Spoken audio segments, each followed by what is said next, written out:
afternoon, Hasek. Ayusek, sorry. Palace reaction lang po on ICI naming Senators Bato de la Rosa and Bongo, among others, as co-conspirators on the bloody drug war during the Duterte administration. And pwede po ba itong dumaan sa local courts, ang arrest warrant, if Interpol ang magpapat? Again, yung una niyong punta, no? Reaction lang po. Regarding sa pagsama ng pangalan nila? Yes po. Okay. Kung ito naman ay legal process na nanggagaling po sa ICC, hindi naman po natin ito maaaring pakialaman. Dahil ang kasong yan ay naisampa noon pa, 2017, at hindi pa po Pangulo, si Pangulo Marcos Jr. So kung dadaan sa proseso, yan naman po ang nais ng pamahalang ito. Ang ginagawa ng pamahalang ito ay dumadaan lahat sa proseso. Ma'am, kung idadaan sa kung hindi na dumaan sa local courts and yung arrest warrant, kasi Interpol po ang magpapatupad. Is it possible? Nagawa na po before. At ang sinunod po ay ang batas na umiiral sa ating bansa at nakipag-coordinate po ang ating pamahalaan sa Interpol. Kaya po naipadala ang dating Pangulong Duterte sa The Hague. Will this result sa isa na namang kaguluhan ng mga supporters once may warrant na at handa ba ang gobyernong ipatupad ang warrant? Kinakailangan po bang magkagulo? Kung ang pagsisilbi po nito, ang sisilbihan ay ang hustisya. Ang pagsisilbi ng hustisya ay hindi naman po dapat na maging daan upang kampihan ang iilan o kakampihan ang ilang mga nasasangkot sa nasabing criminal complaint. At even before, ang kanila mismong kaalyado, walang iba kundi si Mayor Magalong, ang nagsabi mismo na mayroong mali sa execution sa EJK. Si Mayor Magalong na nagsilbing Oversight Committee Head ang umamin na maraming naging patayan na hindi nararapat. At ang ibang nasa listahan ay mga political rivalry, di umano. At ito ay maling-mali. So kung mismong isang Duterte supporter nagsasabing mali ang nagawang EJK, hindi po ba dapat na lamang na maimbestigahan po talaga kung sino dapat na managot? And last na lang po, do you have a message sa mga supporters nila Senator Bongo, Senator Bato, para hindi na magkagulo at magkaroon ng kaguluhan? Hindi po dapat i-encourage ni naman na magkagulo kung nagsisilbi lamang po ng valid warrant of arrest. Muli, ang kaso na isinampa, kung mayroon naman pong batayan, ay dapat lamang pong madinggin. Para malaman natin, pareho naman po ito magiging hustisya sa dalawang panig. Hustisya sa mga di umanong naging biktima ng EJK, ng extrajudicial killings, at ito ay magsisilbi ring hustisya para doon sa naaakusahan. Kung mapapakita niyang wala naman siyang kinalaman at wala siyang kasalanan, maaaring magkaroon ng acquittal sa nasabing kaso. Just a related question from Ivan Mayrina, GMA7.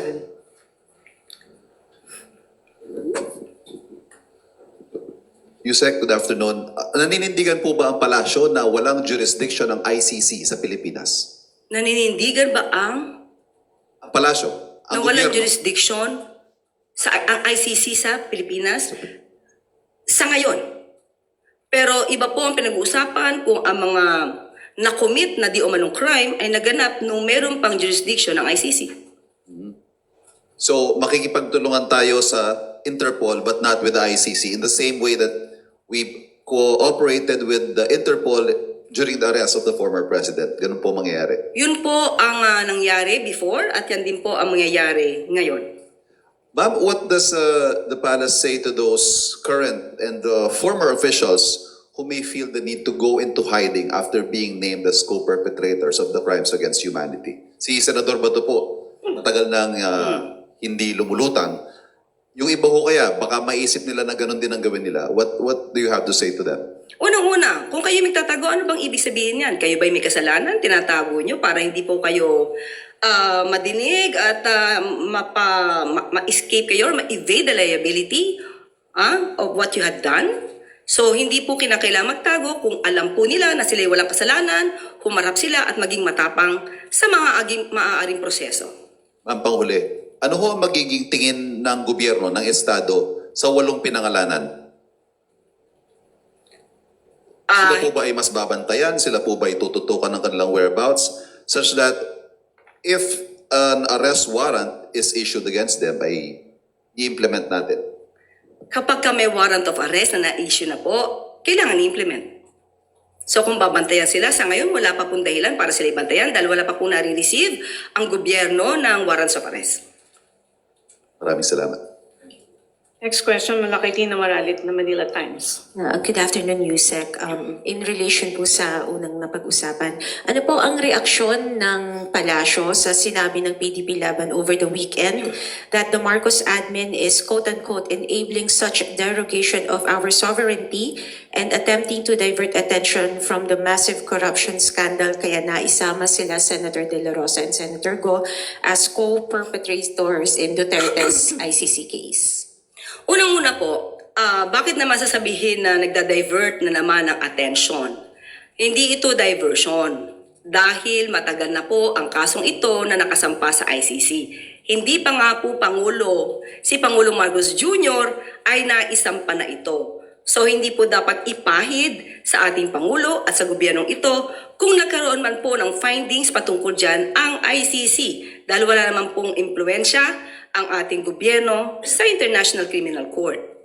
At kung sasabihin nila na diversion, unang-una, uulitin ko po ulit, mismong si Mayor Magalong ang nagsabing meron siyang report patungkol dito at siya mismo ang nagalit sa mga generals habang sila may command conference. So even before, meron ng findings na mali ang ginawa sa EJK. So mas maganda po, bilang kayo'y taga-media, hanapin niyo po kay Mayor Magalong yung nasabi niyang report. Ma'am, on another topic po, ano po ang reaksyon ng palasyo sa sinabi ng Chinese Embassy kamakailan, warning, na nagbibigay ng warning that the escalating political rhetoric against Chinese Ambassador Ching Guan and calls to replace him could jeopardize millions of Filipino jobs? Unang-una binanggit na po ng Pangulo nung tinanong tayo mismo, kayo po nagtanong sa atin, kung ang issue tungkol sa pag-declare ng persona non grata. At sabi po ng Pangulo dyan, hindi na kailangan tapusin ang question mula sa media dahil ang sagot niya po ay no. Hindi po kinakailangan palitan. Ang pag-escalate ng tension sa pagitan po ng China at Pilipinas, hindi po ito dapat na nagmumula sa isang bansa. Ang ang pagsaalang-alang sa friendly discussion at sa healthy dialogue ay dapat nagbumula sa dalawang bansa.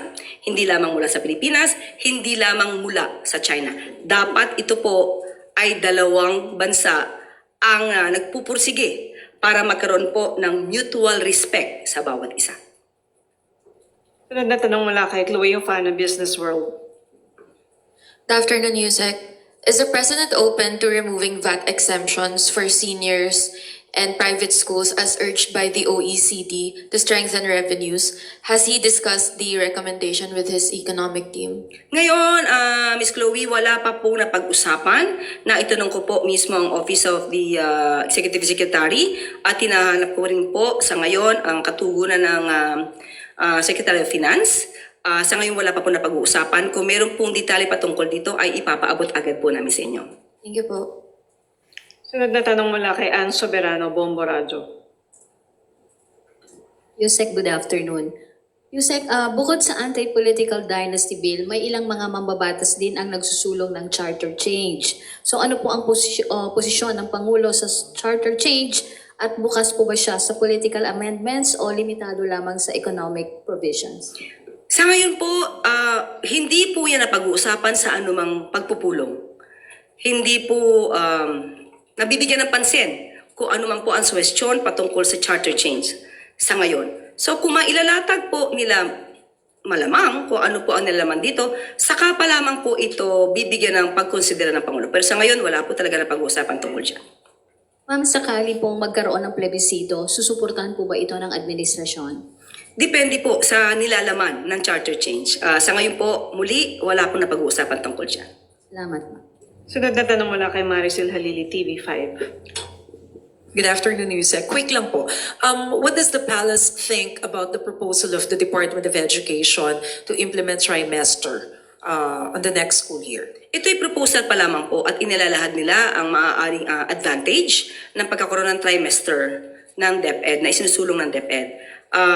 Nandun pa lang po sa stage ng pagpo-propose. So, mas mainam na mas maagarang pang pag-aaral ang gawin kung dapat itong i-implement. May panawagan po yung Alliance of Concerned Teachers na sana magkaroon muna ng public consultation. Do you support the idea? Do you support this call? Mas maganda naman po talaga na pinag-uusapan lahat ito ng mga stakeholders, ng mga interested parties, lahat po, para po ma-reach out, ma-reach yung pinakamagandang programa para sa ating mga kabataan. Thank you. Sunod na tanong mula kay Rafi Aying, Daily Tribune. Ma'am, dun sa sa housing po, 423 daw po yung delivered and there's an apparent backlog ng housing projects under 4PH. The revised target kasi is 1.13 million to 3 million housing units by 2028. Attainable pa po ba ito before the term of PBBM ends? Thank you for the phone-in question. Okay, salamat at pinagpupursigihan po ito, nagkaroon ng backlog, totoo, inaamin naman po. Pero pinagpupursigihan po ng pamahalaan ito na mabigay po ang maaaring pinakamaraming units or housing units para sa ating mga kababayan. Sunod na tanong mula kay Katrina Domingo, ABS-CBN. Ma'am, sorry, back on the ICC issue lang po. The common criticism from the opposition camp is that sinusuko daw po lagi ng Administrasyong Marcos yung mga Pilipino sa foreign courts instead of hearing their cases here in the Philippines. How does the palace respond to these allegations that are expected to resurface anew once Senators Ronald De La Rosa, Bongo, and other co-perpetrators are arrested?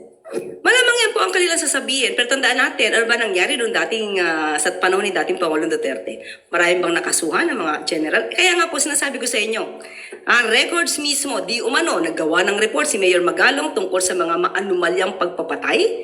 So, sino yung mga generals na yun na dapat involved? At hanggang ngayon ay hindi pa nakakasuhan. Noong dating nagsilbing bilang oversight committee head si Mayor Magalong up to 2016, meron siyang report. So, sino-sino yung mga general na yon na dapat ay nakasuhan?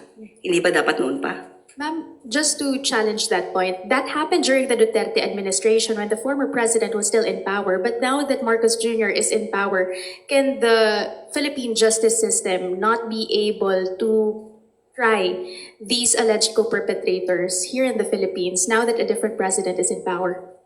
Okay, we can say that the cases can be held and can be heard before the courts here in the Philippines, but we also have a rule, we also have a law that allows the government to surrender the alleged defendants to the International Criminal Court. So it's a choice. Para mas hindi mapolitika.